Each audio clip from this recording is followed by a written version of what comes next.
Итак, сегодня буду совершать первый запуск двигателя после капиталки. Вот двигатель скутера. Пробуем.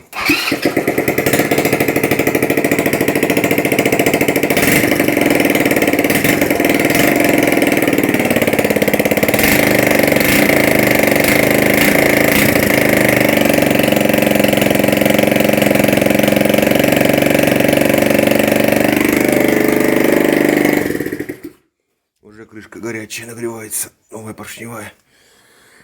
Уже как горячая крышка.